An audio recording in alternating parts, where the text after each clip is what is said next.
Hello friends, नमस्कार, आदाब, सत श्री अकाल। मोनिकास वर्ल्ड में आप सभी का एक बार फिर तहे दिल से स्वागत है। मैंने अपना लास्ट वीडियो एंकरिंग के करियर पर बनाया था कि कैसे आप प्रोफेशनली एंकरिंग में ग्रो कर सकते हैं, कैसे आप एक अच्छे एंकर बन सकते हैं। आज उसी को आगे बढ़ाते हुए मैं मंच संचालन का एक फ़िक्स फॉर्मेट होता है, एक रूपरेखा होती है, उस पर बात करना चाहती हूँ। वैसे तो अलग अलग इवेंट की एंकरिंग अलग अलग होती है, लेकिन एक फॉर्मेट है, एक रूपरेखा है जो हर एंकरिंग में काम आती है, जो उसी तरीके से चलती है, जो कि आपको पता होनी चाहिए। तो आज मेरा वीडियो एंकरिंग के फॉर्मेट पर है कि यदि आप एंकरिंग करेंगे तो उसका एक जो बेसिक फॉर्मेट होता है वो कैसा होता है। तो चलिए शुरू करते हैं आज का वीडियो।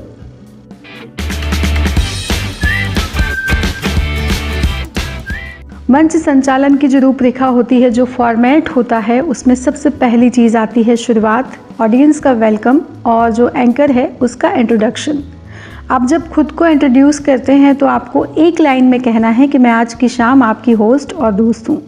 आपको अपनी उपलब्धियों को, अपने अवार्ड को, इन सब चीज़ों को नहीं गिनवाना है, क्योंकि ये जो मंच है ये आपके बखान का मंच नहीं है, ये मंच है आपकी एंकरिंग का। आपको यहाँ पर किसी प्रोग्राम को होस्ट करना है तो आप कोशिश करें कि आप ज़्यादा से ज़्यादा उस इवेंट के बारे में बात करें, वहाँ की ऑडियंस से इंटरेक्ट करें, उनको वेलकम करें। खुद के बारे में जितना कम बातें करेंगे उतना अच्छा होगा। ऑडियंस को वेलकम करने के बाद आप उस इवेंट के बारे में बात करें, क्या मकसद है इस इवेंट का, उसके बारे में चर्चा करें। उसके जो फाउंडर हैं उनके बारे में कुछ बताएं, उन्होंने उस ग्रुप को क्यों बनाया या वो इवेंट के पीछे के क्या कारण है, उसको आप बता सकते हैं। गेस्ट के बारे में आप बात कर सकते हैं। तो ये कुछ बातें ऐसी होती है जो कि आपको प्रोग्राम के बिल्कुल शुरुआत में ही करनी चाहिए, और इस तरीके से आप प्रोग्राम को शुरू कर सकते हैं। इवेंट की जानकारी देने के बाद में जब प्रोग्राम का आगाज़ आपको करना होता है तो जो सबसे पहली चीज़ होती है वो होती है दीप प्रज्वलन। ये हमारी भारतीय संस्कृति है कि हम कोई भी शुभ काम को करने के पहले ईश्वर को याद करते हैं, उनको नमन करते हैं, और उसी ईश्वर के सामने हम दिया जलाते हैं शुभ काम के लिए, ताकि हमने जो ये काम प्रारंभ किया है वो बहुत ही सफलतापूर्वक संपन्न हो जाए और वो हमारे लिए शुभ हो। तो ईश्वर को याद करके, दीप प्रज्वलित करके किसी भी कार्यक्रम का आगाज़ किया जाता है। तो ये एक बेसिक फॉर्मेट है प्रोग्राम को शुरू करने का। दीप प्रज्वलन के बाद सरस्वती वंदना की जाती है। चाहे आप लेडीज़ संगीत की एंकरिंग कर रहे हो या किसी स्कूल कॉलेज की एंकरिंग कर रहे हो, लेकिन या तो गणेश वंदना होती है या सरस्वती वंदना होती है, और ईश्वर के नाम के साथ ही प्रोग्राम की शुरुआत होती है। तो ये एक फॉर्मेट है कि दीप प्रज्वलन के बाद सरस्वती वंदना की जाती है। सरस्वती वंदना के बाद प्रोग्राम बिल्कुल शुरू हो जाता है। यहाँ पर अगर आप किसी स्कूल, कॉलेज या किसी संस्थान का कोई इवेंट है उसकी एंकरिंग कर रहे हैं तो यहाँ पर जो गेस्ट हैं उनका वेलकम हार फूल से किया जाता है। स्वागत गीत भी कई जगह गाया जाता है। ये उस इवेंट पर निर्भर करता है कि वो क्या इवेंट है। यदि लेडीज़ संगीत है तो नॉर्मली वहाँ पर ये सब कुछ नहीं होता है, लेकिन अगर कोई फॉर्मल प्रोग्राम है किसी स्कूल, कॉलेज में, या किसी संस्थान का कोई ओपनिंग का प्रोग्राम है जहाँ पर कोई गेस्ट आए हुए हैं, तो वहाँ पर उनका वेलकम हार फूल से किया जाता है और उसके बाद स्वागत गीत गाया जाता है। स्वागत के बाद आप उस ग्रुप के फाउंडर को बुलाएं ताकि वो स्टेज पर आकर उस प्रोग्राम के बारे में बात करें। उन्होंने जो ग्रुप बनाया था उसके पीछे बनाने का उनका मकसद क्या था उसके बारे में वो बताएं, साथ ही वो गेस्ट का परिचय दें। तो ये एक बहुत ही फॉर्मल तरीका है किसी प्रोग्राम को शुरू करने का। ये फैमिली फंक्शन या लेडीज़ संगीत में नहीं होता, लेकिन मैं जो आपको बता रही हूँ वो स्कूल, कॉलेज, कोई संस्थान या कोई कॉरपोरेट इवेंट जो होता है उसका जो एक फॉर्मल बेसिक तरीका है शुरू करने का, वो मैं आपको बता रही हूँ। फाउंडर के बोलने के बाद यहाँ से ऑफिशियली रूप से कोई भी प्रोग्राम शुरू होता है।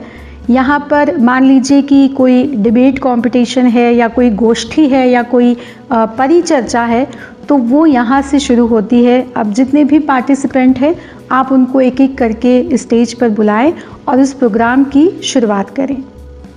प्रोग्राम जब ख़त्म होने लगे, जब सारे पार्टिसिपेंट बोल लेते हैं, उसके बाद आपको गेस्ट को इनवाइट करना है अपनी बात रखने के लिए। यहाँ पर दो बातें हैं।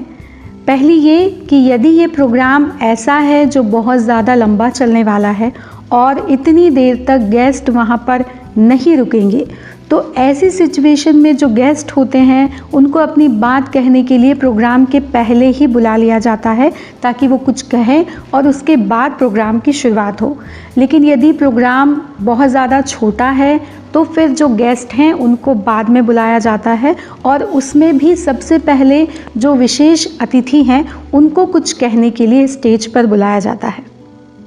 विशेष अतिथि के बाद आपको मुख्य अतिथि को स्टेज पर आमंत्रित करना है अपनी बात को रखने के लिए और उसके बाद आप उस प्रोग्राम के अध्यक्ष को आमंत्रित करें अपनी बात को रखने के लिए। ये जो फॉर्मेट है ये बहुत ही फॉर्मल फॉर्मेट है, बहुत ही औपचारिक रूपरेखा है जो मैं आपको बता रही हूँ।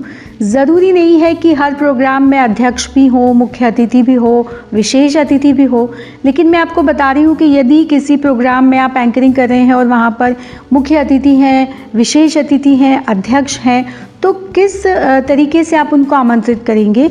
हमेशा प्रोग्राम में जो अध्यक्ष होते हैं उनको अंत में अपनी बात को रखने के लिए बुलाया जाता है। अध्यक्षीय भाषण जो होता है उसके बाद यदि कोई ऐसा प्रोग्राम है जिसमें कि डिसीजन सुनाया जाना है, जज हैं, तो आपको जज को स्टेज पर आमंत्रित करना होता है और वो जज अपना डिसीजन सुनाते हैं। एक बात और है, यदि कोई ऐसा प्रोग्राम है जहाँ पर जज हैं, तो जब आप शुरुआत में परिचय देते हैं अतिथियों का, तो उसी समय आपको जो प्रोग्राम के जज हैं उनका भी परिचय देना होता है और इस समय आप जज को स्टेज पर आमंत्रित करते हैं ताकि वो भी अपनी बात को रखें। प्रोग्राम के जज जब अपनी बात को रख लेते हैं तो उसके बाद उस प्रोग्राम में यदि कोई डिसीजन सुनाया जाना है, कोई ऐसी कंपटीशन हुई है जिसका निर्णय आना है, तो इस समय वो निर्णय आपको सुनाना होता है। जो होस्ट होता है उसको निर्णय सुनाना होता है। कई बार जज भी डिसीजन सुनाते हैं, तो ये डिपेंड करता है उस इवेंट पर, उसके जो फाउंडर हैं उन्होंने क्या डिसाइड किया है, कौन डिसीजन सुनाएगा। तो जज आकर डिसीजन सुनाए या आप सुनाए, लेकिन इस वक्त आपको निर्णय सुनाना होता है। निर्णय के बाद प्राइज़ डिस्ट्रीब्यूशन होता है, पुरस्कार वितरण जिसको कहते हैं। वो हो जाने के बाद आभार या धन्यवाद ज्ञापन या वोट ऑफ थैंक्स जिसको कहते हैं वो होता है। या तो इसके जो फाउंडर होते हैं वो धन्यवाद देते हैं, आभार व्यक्त करते हैं, या फिर उसके को फाउंडर जो भी उस ग्रुप ने डिसाइड किया होता है वो लोग आकर आभार व्यक्त करते हैं। और उसके बाद जो एंकर है वो ऑफिशियली उस प्रोग्राम की समाप्ति की घोषणा करता है और इस प्रोग्राम को ख़त्म करता है। दोस्तों, मैंने आपको फॉर्मल तरीके से किसी प्रोग्राम की एंकरिंग का फ़्लो बताने की कोशिश की है। जब आप पेपर वर्क करते हैं और किसी प्रोग्राम को तैयार करते हैं एंकरिंग के लिए, तो उसका फ़्लो डिसाइड करना बहुत ज़्यादा ज़रूरी है कि कैसे प्रोग्राम की शुरुआत होगी, कैसे उसका अंत होगा, पूरे प्रोग्राम में क्या होगा। ये जो विज़न है ये आपको बिल्कुल पता होना चाहिए। हो सकता है कि प्रोग्राम के 2 एंकर हों। जब प्रोग्राम में 2 एंकर होते हैं तो बहुत ज़्यादा ज़रूरी हो जाता है कि आप प्रोग्राम के फ़्लो के बारे में चर्चा करें। दोनों एंकर बैठकर ये डिसाइड करें कि कैसे शुरुआत होगी, कैसे उसका अंत होगा, कौन क्या क्या करेगा, किसकी क्या जिम्मेदारी है। तो ये सब पहले से डिसाइड करना किसी भी प्रोग्राम की सफलता के लिए बहुत ज़्यादा ज़रूरी होता है।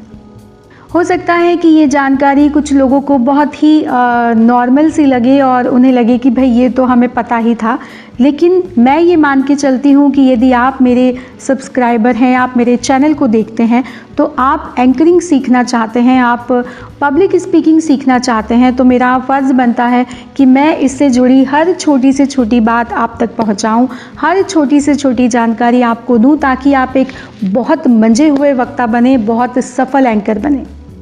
तो मैं ये मान के चलती हूँ कि आज का मेरा वीडियो आपके लिए उपयोगी साबित हुआ होगा, आपको अच्छा लगा होगा। यदि आज आप मेरे चैनल पर पहली बार आए हैं तो प्लीज़ मेरे चैनल को सब्सक्राइब कर दीजिए और बेल आइकन को भी प्रेस कर दीजिए ताकि आपको मेरे आने वाले वीडियो के बारे में जानकारी मिल सके। यदि आपको मेरे वीडियो अच्छे लगते हैं तो आप उन्हें शेयर कीजिए ताकि ये ज़्यादा से ज़्यादा लोगों तक पहुँचे और उन लोगों तक पहुँच पाए जो पब्लिक स्पीकर बनना चाहते हैं, एंकर बनना चाहते हैं। तो मेरी जो टिप्स है वो शायद उनके थोड़ी काम आ जाए। आपका प्यार, आपका साथ इसी तरह बनाए रखें, क्योंकि आपका प्यार ही मेरी प्रेरणा है, आपका प्यार ही मेरा हौसला है। किसी ने ठीक ही कहा है कि सारा जहां भी साथ दे तो और बात है, तू जरा भी साथ दे तो और बात है।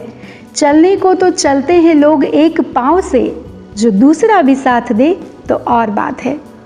आप जब साथ देते हैं तो बात कुछ और ही होती है। तो उम्मीद करूंगी कि आपका साथ, आपका प्यार इसी तरह मेरा हौसला बढ़ाता रहेगा। बहुत बहुत धन्यवाद।